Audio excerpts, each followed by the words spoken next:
Okay, we are back with our Amazon Connect configuration. And so we've completed the first set of steps, and we're at the point where we have to create a flow. And so let's go through that. And once we create the flow, we're going to associate the phone number with the flow. So let's view our flows. As you could see, there's a different types of flows. I created something called demo, which obviously obviously disappeared when I deleted the instance. So now I got to create another one. So these are the different flows. You can go and look at a particular flow and take a look at what the flow looks like. And on the left here are some categories, and you drop and drag blocks, and you connect them, and you could open up uh, click on the header of the block, and you could configure or change things. Um, so what we're going to do is you could look at these flows, and these flows can be exported and imported. Let's go back and look at our flows, and let's create a new one. I'm going to call it. I'm going to give it a name. I'm going to I'm going to call it home task main. And let me see. It's called home task main. And what I'm going to do is I'm going to look at my different blocks that I could use. And I want to do something relatively simple here. Uh, let's go and look at, let's see, you can set, notice there's blocks here for Amazon Q and nice things that we could use these days in the flow. And what I'm looking for, I'm just taking a look to see what's in each category here. Um, okay, I could set the logging behavior. So what I want to do right now is as soon as I connect, I want to go look at the logging. And so the logging block is very simple. You just enable it or disable it. I'm going to call the block name home task log.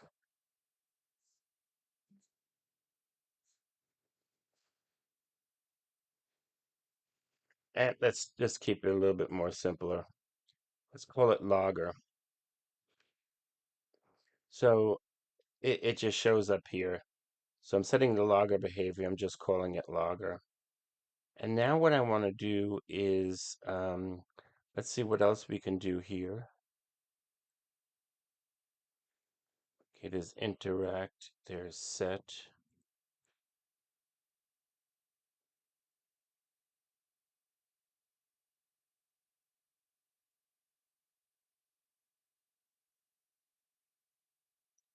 Okay, I could record the conversation. So what I'm going to do is say once I'm logging, I'm going to now start recording the conversation. If I click on this, I could enter, I could call this recorder. Let me call this record.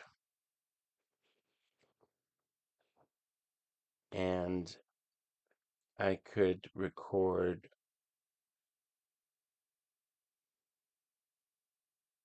the agent and the customer voice recording. I'm going to put that on.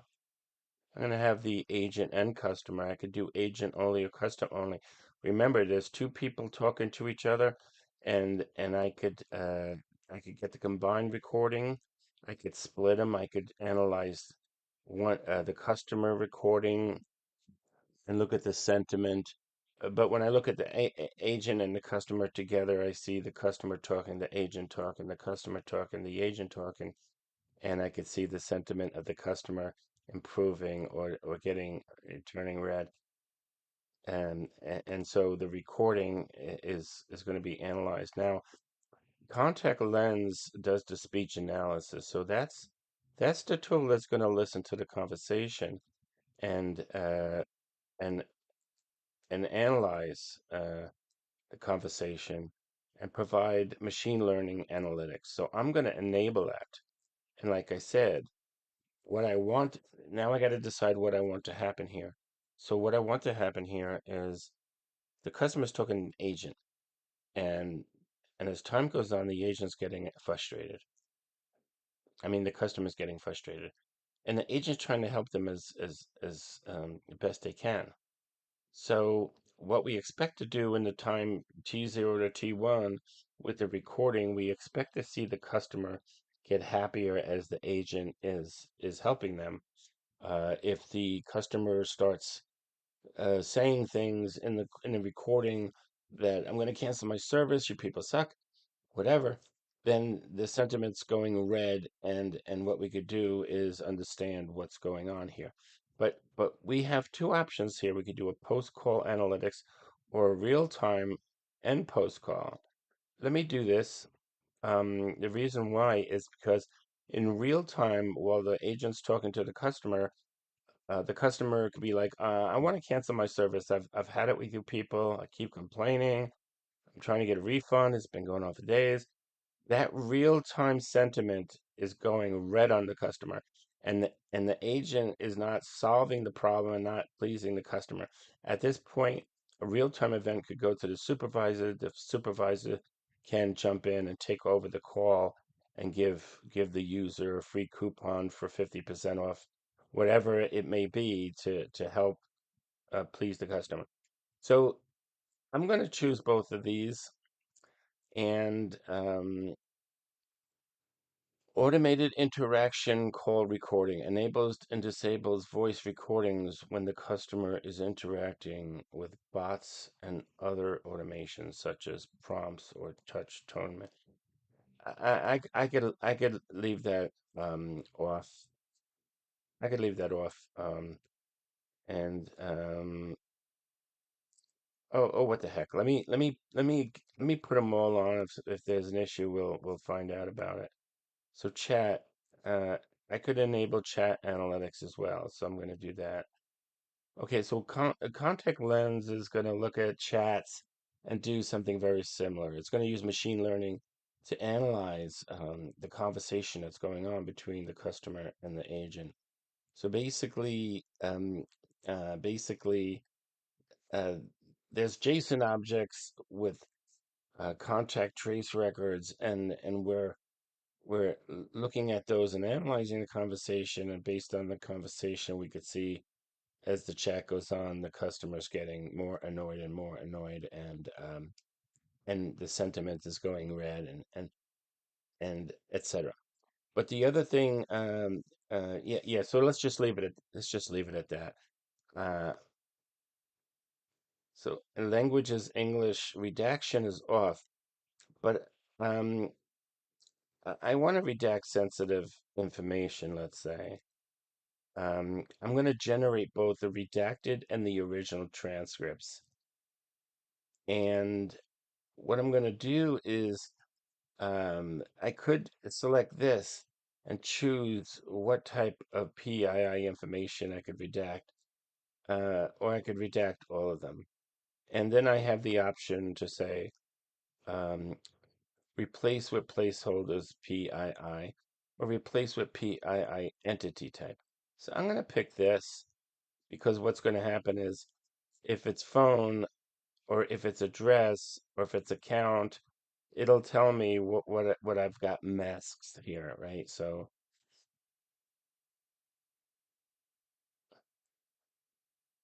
okay, and just for I think just for demonstration purpose, I noticed the post contact summary is off.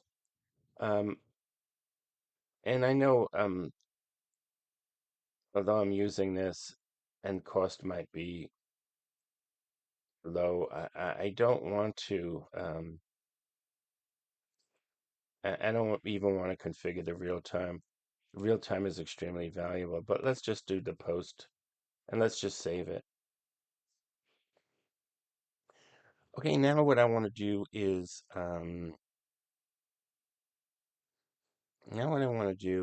get some customer input. So integrate.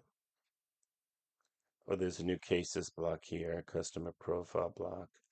I can invoke a lambda. I can invoke a module. A module is a flow. Show view terminates.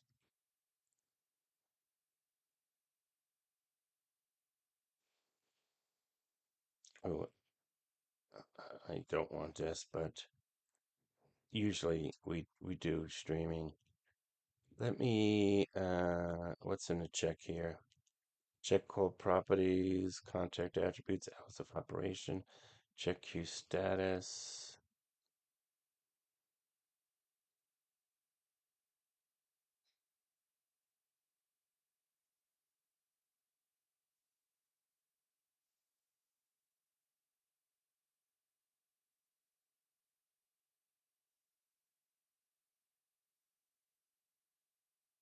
Okay. And what I want to do is I want to get customer input. So what I want to do is once I start recording, then I'm going to ask the customer for input. So let's look at the customer input block. And just so you know, it's hard managing the screen over here, but I can zoom out a little bit and I can use the scroll bars. Um, so I'm going to get the customer input, uh,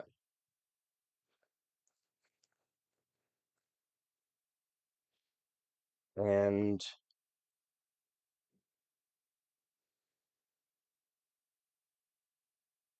I'm going to do a text to speech chat. What I'm going to say is, for sales, press 1. For technical support, press 2.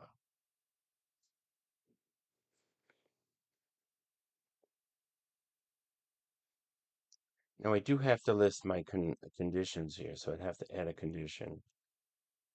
1, then add another condition, 2, and I'm going to save this now.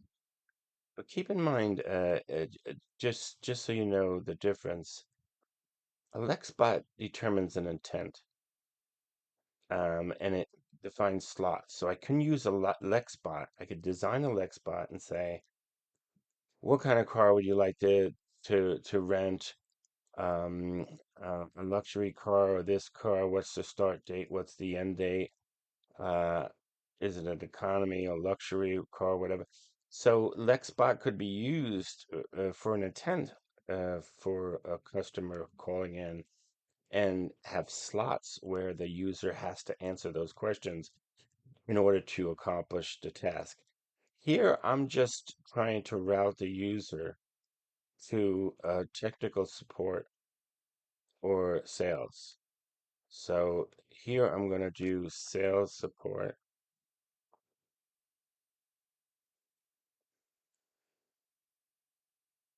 If I learn how to spell,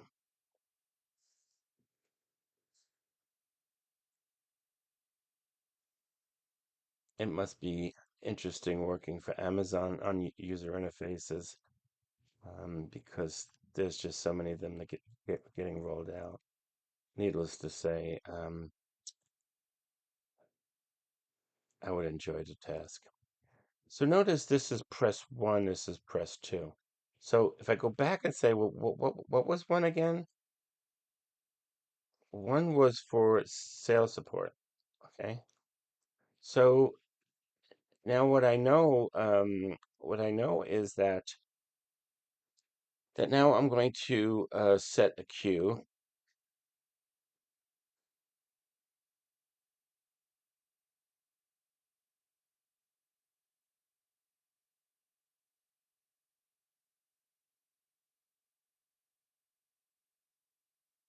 I'm going to set a working queue for option 1 and option 2. So let's say option 1, I'm going to go to a working queue. Um, and option 2, I'm going to go to a working queue. And this one is a sales queue. So I define the sales queue here.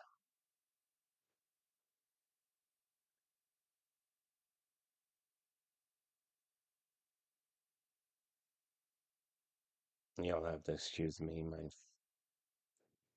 my um my mouse is acting up.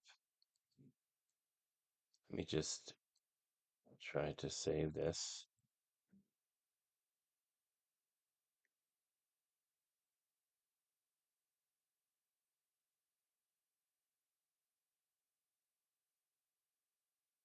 And this is the technical support queue.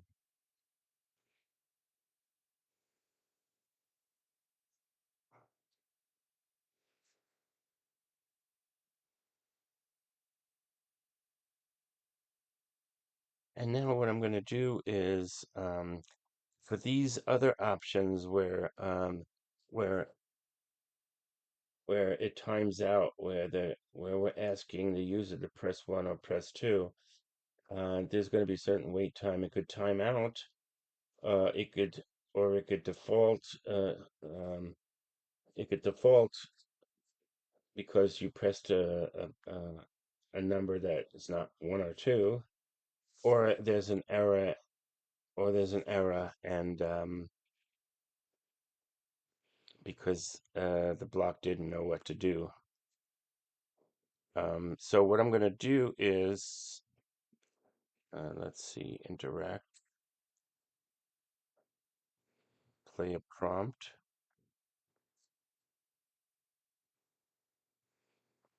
and the prompt is going to be set manually. I'm going to be setting a text to speech. I'm going to go,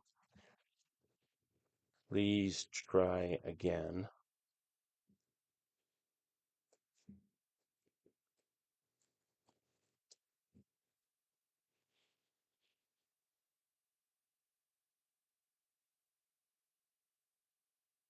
And let me save this.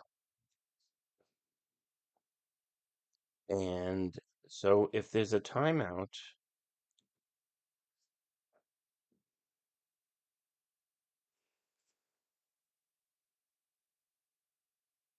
it appears I have a virus on my computer and my mouse is not functioning.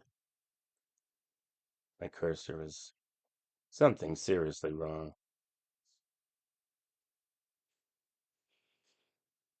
So what I want to do is redirect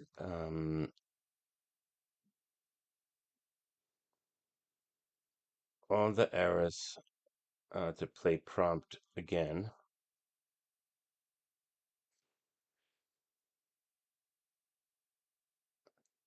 And when there's a success, I want to go back to this block.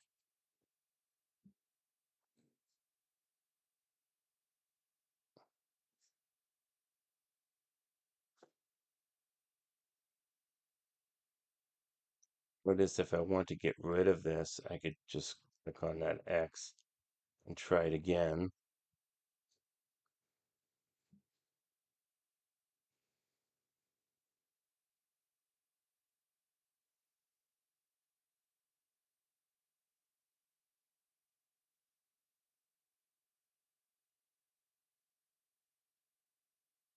Not as user-friendly as you'd like, but so we're going to try it again. And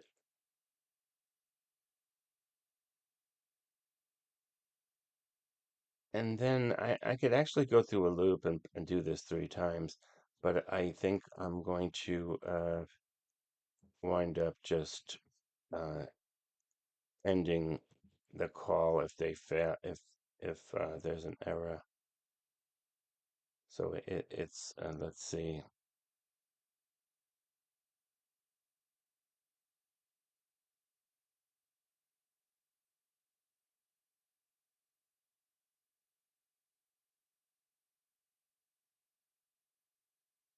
Okay, so we want to terminate.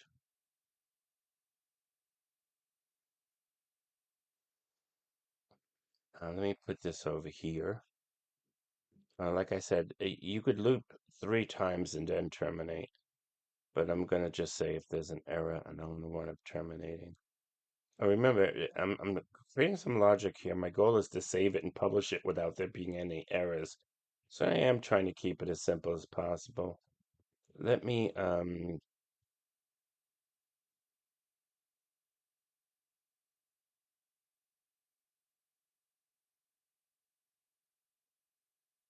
let me see now.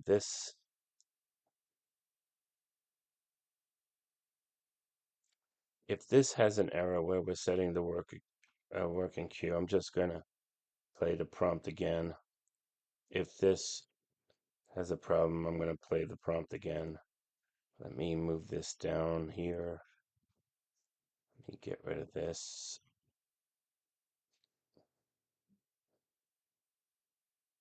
Let me get rid of this.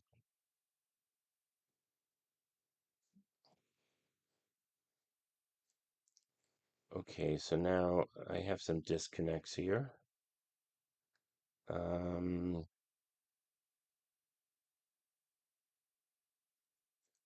and now let's see if I could save this.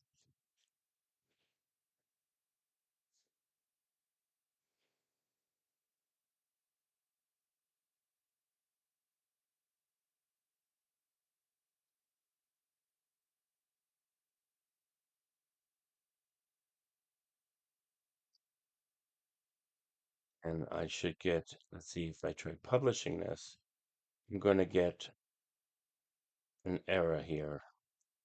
So set working queue.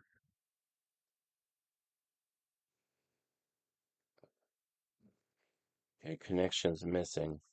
All outputs need to be connected for another block's input in order to be published, which makes sense. I knew that was going to happen. I wanted to see us get this error. Now the question is, once I set the working queue, what am I gonna do?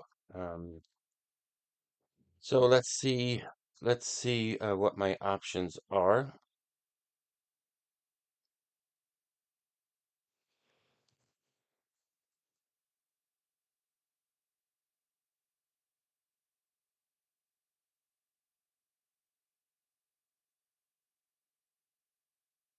Let me just try this and see what happens um, when I connect the end flow, and I'll go back and try to figure out really what I should do. Let's try to save it. Let's try to publish it, and it published successfully. Now, keep in mind it's home task main. It's got a flow. My phone number when I call is going to go directly to this contact flow. Um, and and uh, and I could go back and change this and save it and publish it whenever I want. Now, notice that I've got different versions of these things. So let's suppose I'm working with the latest published version. Um, but just like lambdas and versioning, I could use any version I want. I could also, let's see what else other options we have here. We could export this. We could import it. Uh, uh, we could do different things with this. So it was just a demo to show you the different uh, blocks we have here and how to use some of them. Ending call, terminating flow, interacting with the customer. So I'm not really doing much here. I'm just trying to get the call to an agent. The flow is not that complicated. Okay, and then we need to do one more thing, which let me try to do that. Let me go back to connect and let me look at the phone numbers and let me take a look at this number here. My inbound, my toll-free number, the call.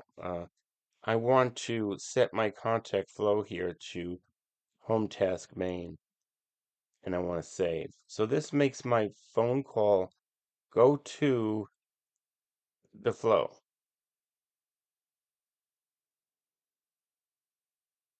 Now notice the customer can make a phone call. It's going to hit on it's going to hit on the flow, the contact flow. It's going to go. It's going to maybe let's just see what happens here. Let me make the phone call again and see if what we hear here. Sales support, press 1. For technical support, press 2. I'm going to press 1.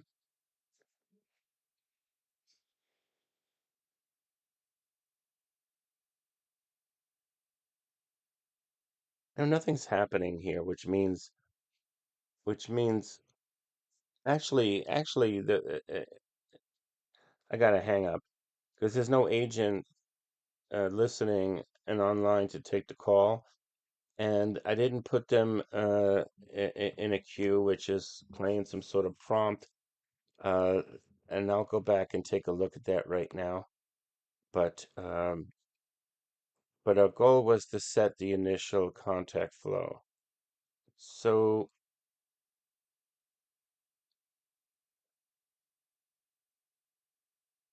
so what I want to do is I want to look at the queues. So with this sales support queue, let me just see what has happened here.